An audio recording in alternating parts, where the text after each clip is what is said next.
Hello. Thank you for your interest in my life's work. I actually have a truck coming in a few minutes. It's going to help me haul a lot of my belongings to the dump. I'm very thankful for that brother's help. He knows it. And I should be getting ready for that. And I just can't. And then the only thing I thought was going to help me is try to post this video in hopes of helping others. I want to talk to you about stomach health in a way that I highly doubt you thought about it before, but I fully believe that you will intuitionally, intelligently, and practically understand everything I'm saying about it. And I'm hoping that I can reach some people that can uphold some severity to this information and apply it to their own situation. Stomach health is very crucial, and I very firmly believe that stomach health is largely overlooked in modern times. I want to connect this all with the food addiction thing. This is the perspective that I've obtained from ridding my body of the sugar addiction. And when I was ridding my body of the sugar addiction, it felt very similar to quitting smoking, where I would get very irritable and I could just make that feeling go away if I ate something. And so a lot of compulsive overeating occurs. In many ways, the stomach may be asking you for the same vitamins and minerals that you didn't give it the last time you ate. So you may feel like it's a second hunger pain, where to your body, it very well may be asking for the same things that you're not giving it. Additionally, you don't want to think of it like a hunger pain. You want to think of it like a hunger sensation. Because it doesn't hurt until you starve. And if you don't know what it means to starve, well, you should be thankful for that. However, think of it like a stomach sensation. And then what you can do is you can very easily correlate dehydration needs also can appear like a traditional concept of a hunger pain. And I believe that a lot of people may be misdiagnosing that sensation. Again, I want you to think of it as a sensation and not as a pain, the feeling you get when you need to eat. And if you have a circumstance where it makes more sense that that stomach sensation is telling you that you're dehydrated than that you're hungry because you haven't eaten all that long ago, but it is very warm, well, logistically, that same sensation could be asking you to drink, or if you do need to eat, that would be a good time to eat the food with the moisture in it. Simply drinking water and eating the foods with the moisture in it are processed very differently within the human body. Both are very essential for internal hydration and obviously crucial to stomach health.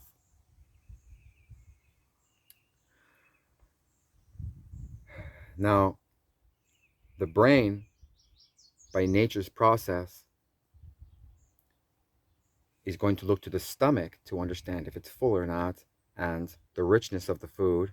That is what makes you feel full. It's not that it's chocked full of food, because you could chock it full of shitty food before you feel full. If you eat mostly deep fried food, like say a chicken strip platter or something that's deep fried, well, you're going to have to eat more food before you feel full, because it's not going on the quantity of food, it's going on the richness, and that food has no richness, regardless how it tastes. And I believe you will intuitionally understand all of that. Now, in reference to the deep fried foods, I'm not really comfortable talking about this openly because I know it's so largely accepted. You can eat however you want, but very logistically, when you eat greasy foods, like deep fried foods from the fast food joints and stuff, it's not like you eat it and then the next day there's no remnants of it within your stomach. And what I mean by that is oil and water don't mix, and neither does greasy foods and stomach acid.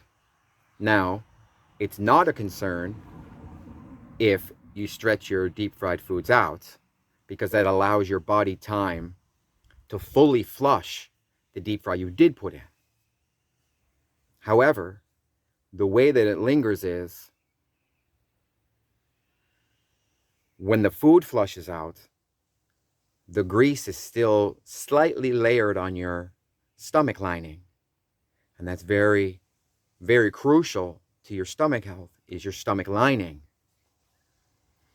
It's basically like your stomach's muscle. It's what allows it to put its pressure into digesting and going through the process. So you need to have healthy stomach walls to have a healthy stomach. And if you eat those foods once in a while, I'm telling you, your stomach will cleanse it out fully. However, if you eat deep fried foods a couple times a day, or even every day, some of the debris is not gone, and you put more in, and you put more in, and without ranting too much about it, you could understand how the walls of your stomach are going to have a buildup of this grease that's not supposed to be in your stomach, that's okay to put in, but not this often. It's this often that's causing the issue. But again, if it's consumed responsibly, you don't really have to worry about it as much because your body will take care of it from putting the right stuff in most of the time. So you really want to have all that grease flushed out. Now, if the grease builds up and you want to think about water with oil in it and you stir the glass, well, you'll see the oil moving around. That is what's happening in your stomach with too much grease. Again, it's too much grease. So then when your stomach acid is trying to break it down, the oil and the grease is not going to aid the stomach in any way in the digestion process. It's actually going to get in the way of the digestion process. So if you eat the deep fry all the time, every day, and it does build up, it's not even up to you. That oil is in the way, and your stomach wants it out of there. The only way to get it out of there is to come off it for a couple of days or however long you need and stay away from it completely and let it flush out and then eat it more responsibly. And if you go back to eating it every day after you flush it out, well, it's just going to build up and cause the same issue in your stomach.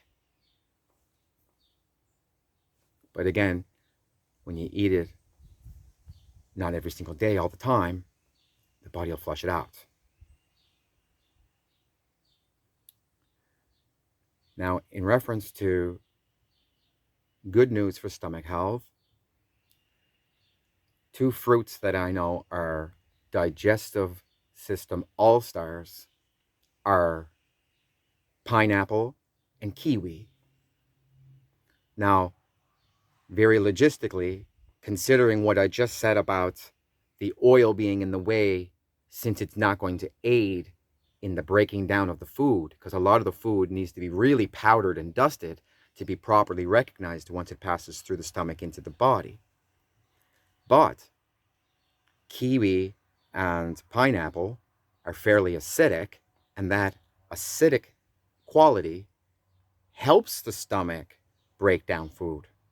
It doesn't get in the way, it helps the stomach. And when those acidic type fruits get on the lining of your stomach, well, it's almost going to be like spraying CLR on the lining of your stomach with healthy ingredients.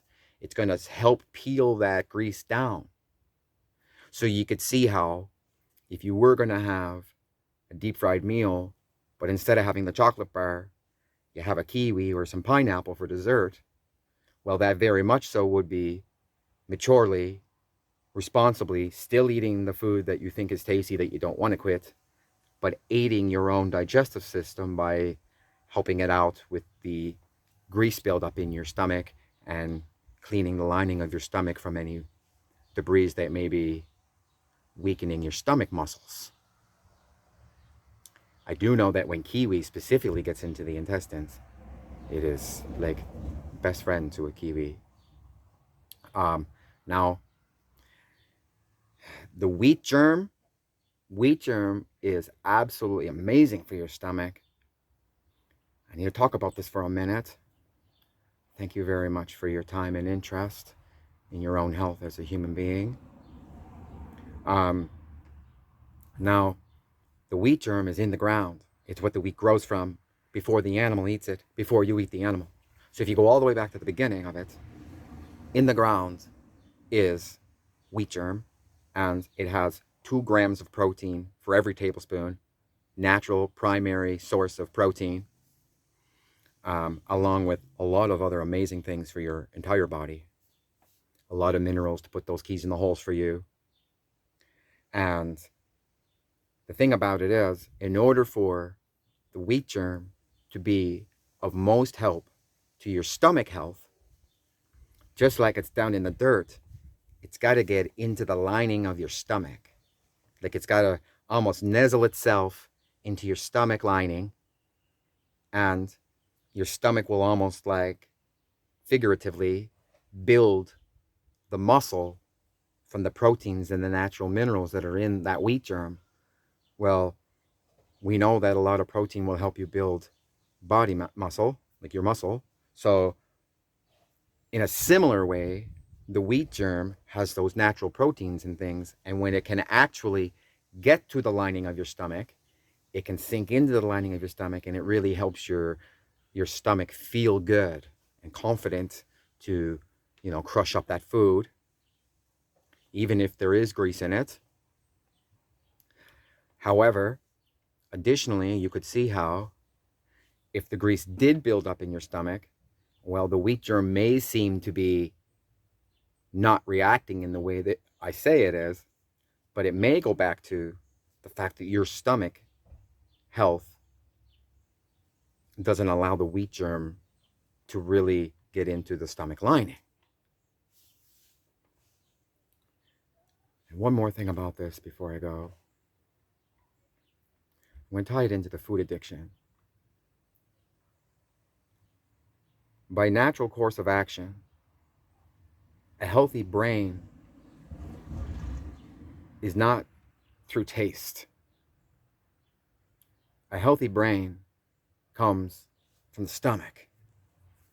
It doesn't really matter what it tastes like in reference to brain health and stomach health. But obviously, we want to like the taste of the foods that we eat, and we're not going to eat foods that we don't like the taste of. It's all personal. Now, by natural course of action, the healthy brain knows to look to the stomach to decide if it's full or if it should eat, if it's dehydrated or whatever. It is very much so a brain-stomach relationship. It has nothing to do with your tongue. Nothing to do with your tongue. It's brain and stomach. Now, when you do have a serious food addiction, which is very common these days, so I would suggest you address it, but if you don't, I am the strange one, so I already know that. You can judge away. There's nothing I can do about that. But regardless, what happens is the tongue hijacks the brain-stomach relationship. And now the brain doesn't get to the stomach to decide if it's satisfied, because the brain only makes it to the tongue, and the tongue decides if the brain is satisfied or not, and the stomach is not even considered. So it ends up just being a hijack, usually with sugar, Um, oh, there's my 15-minute timer. So you could see how the stomach is the natural way to a healthy, hydrated brain. And don't think of the sensation as a hunger pain. Think of it as a body sensation, and then be logical as to when you just ate, the temperature you're in. You need to be an intuitional human being to do it. I'm not in your circumstance. I don't have your life. I don't have your environment. So you know when you ate, and you know if it's hot or different things or what you're doing, and be logical about your stomach sensations, whether if they're telling you to eat or to drink. And I do believe that people need to drink a lot more than we understand, and choose the proper drinks, because if this hijack is happening between your brain and your stomach, decreasing your own degree of health, I still feel like you should care. And a lot of times, the sensation that's hijacking with sugar is very much so kept alive through drinks. And it can get very serious to your health. But my 15-minute timer has gone. So I hope this has been a very useful discussion for my viewers in reference to proper stomach health and learning how to eat consciously as a creature of nature. Again, we have conscious choice, so you can eat whatever you want, and you can discard all of this information if you want. It's up to you. But I have lived this way. I have not eaten those foods. I have studied about the stomach. I have studied about the intestines. I have studied about the brain. I have absolutely practiced it in the way that I explain. It has developed the linguistic skill. I was already a musician. God just put them together for me naturally. So to me, there's no shortage of people singing and dancing in the world. And with the state of the world, we really need some fresh perspectives and some healthy, well-intended perspectives in reference to our children's health and how to eat properly as humans in this factory flood of compulsive eating that we have in 2022 amongst a pandemic. So thanks again for your time. I should probably get going. I do love you all. Bye for now.